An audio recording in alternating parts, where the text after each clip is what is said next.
Meu irmão e minha irmã, uma boa noite a todos vocês aqui presentes e a vocês que nos acompanham pelas mídias sociais, Facebook, YouTube e pela nossa rádio. O nosso salmo de hoje, traz um versículo importante que dá para a gente fazer uma reflexão bem bacana a respeito dele. Que se prenda minha língua ao céu da boca, se de ti, Jerusalém, eu me esquecer. Qual é a mensagem importante que este salmo, ou melhor, que este versículo traz para a gente? O nosso Deus não se esquece de ninguém. Nós vimos na primeira leitura, que a cidade de Jerusalém foi sitiada, totalmente destruída pelos babilônicos. E no decorrer da história nós vamos saber que Deus não se esqueceu daquele povo. Muitos dos habitantes de Jerusalém foram exilados, viraram exilados na Babilônia. E Deus não se esqueceu daquele povo. O nosso Deus, como eu disse, não esquece de ninguém. E em toda a história bíblica e também na história secular, a nossa história, nós vamos ver a presença de Deus e a intervenção de Deus em favor da humanidade. Até mesmo no nosso tempo, nós também vemos o agir de Deus e o mover de Deus nas nossas vidas, principalmente nos momentos de dificuldade. O Evangelho de Mateus nos relata o episódio de uma cura, logo após o Sermão da Montanha feito por Jesus. Vemos neste Evangelho a figura do homem leproso. Lembremos, que na sociedade da época de Jesus, os leprosos eram considerados pessoas impuras, pessoas que se deviam afastar da sociedade, eram marginalizados e excluídos do convívio social. E aí nós nos perguntamos, o que encorajaria um homem leproso, afastado do convívio social com as pessoas, a se aproximar de Jesus? E nós lembramos que Jesus estava cercado de uma multidão. Uma possível resposta, e eu creio que é a mais certa, é a fé. A fé que este leproso, teve através das palavras, através dos ensinamentos de Jesus. A fé nos devolve a esperança.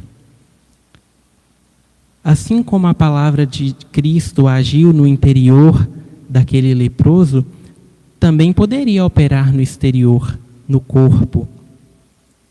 Por isso, a fé já recebida pelo anúncio da palavra levou aquele leproso a encarar com coragem e humildade a sua condição de necessitado de Cristo. Diante de Jesus, ele cai de joelhos e faz uma confissão: se queres, Senhor, tu tens o poder de me purificar. Ele não exige, ele não chega lá mandando, ele não exige a cura, pois quem ama não exige nada do outro. O amor é humilde e tudo suporta. É sua maneira de pedir, sem insistir. Mesmo sendo vítima de uma doença que o deixava desfigurado, de uma doença que faziam as pessoas virarem a cara, desviar o olhar dele, se afastar dele, ele não quer dar ordens a Jesus. Ele simplesmente apresenta sua situação, professa sua fé no poder de Jesus e deixa a decisão de curar ou não curar com o Senhor. Jesus se comove com o sofrimento corporal e a nobreza espiritual daquele homem. E ele apressa-se a dizer no mesmo instante: eu quero, fica purificado. O evangelista, ele quer que nós tomemos esta palavra de Jesus como permanente e definitiva. A atitude de Jesus é sempre: eu quero. Jesus, diante do sofrimento daquelas pessoas e também diante dos nossos sofrimentos, ele não se recusa a nos atender. Ele é sempre solícito a todos nós. Basta termos bastante fé. E mesmo nas adversidades que vêm sobre nós, das coisas ruins que acontecem conosco, é importante termos fé, é importante sabermos que Jesus se compadece do nosso sofrimento e da nossa fraqueza. Jesus, ele quer nos curar, da mesma forma que ele curou o leproso. Em nossas orações, portanto, nós precisamos recorrer a esse desejo profundo do coração de Cristo, de nos tornar pessoas puras e capazes de prestar um culto agradável a Deus. E, uma vez curados, Jesus nos leva a participar mais profundamente do seu ministério de amor. Jesus, meus irmãos e minhas irmãs, quer estar em completa e perfeita comunhão com todos nós. Ele nos convida a todo momento a sermos fiéis participantes do seu amor e da sua graça. Ele não faz distinção de ninguém, pois todos somos dignos de sua amizade. Todos somos filhos de Deus. E o Evangelho é para todos. Que possamos, através de tamanha graça, fazer frutificar a mensagem de Jesus em nossas vidas, onde quer que estejamos, principalmente nas nossas famílias, no meio da nossa comunidade, no nosso trabalho, onde quer que estivermos, onde quer que estejamos, que possamos ser testemunhas do amor de Cristo. E não precisa usar somente palavras, mas com os nossos gestos, com o nosso exemplo, nós podemos levar luz, assim como Jesus levou luz para aquele leproso, nós podemos levar luz para as nossas famílias, para aqueles que estão à nossa volta, principalmente na época em que vivemos agora, com essa pandemia.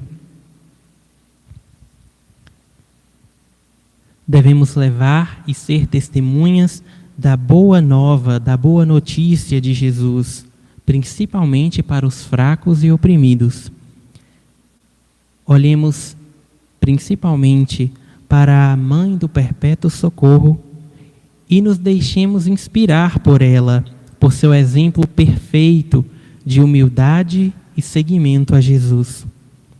Maria, apesar das dificuldades de seu tempo, e olha que eram muitas, não desanimou diante da perseguição, da pobreza, do sofrimento, mas permaneceu fiel, permaneceu firme em sua missão. Que ela seja nosso auxílio nessa caminhada, nos ajudando a perseverar no caminho de Cristo e nos confiemos nela. Deixemos guiar por Maria, ela que andou com Jesus em todos os lugares, nos momentos felizes e nos tristes também. Maria, assim como Jesus, está sempre a olhar para cada um de seus filhos. E esse amor materno de Maria por todos nós revela o amor de Deus também por nós. Nós podemos olhar à nossa volta e não ver, não perceber, mas Deus está ao nosso lado a todo momento, na alegria, na tristeza, nos momentos de dor. Então, nos deixemos guiar pela mensagem de Jesus, que é uma mensagem de solidariedade, de amor, de humildade para todos os filhos de Deus. Louvado seja nosso Senhor Jesus Cristo. Para sempre seja louvado. Nosso irmão Ângelo nos levou a pensar que a fé reacende em nós a esperança. Você que está em casa rezando conosco neste momento, o que que a fé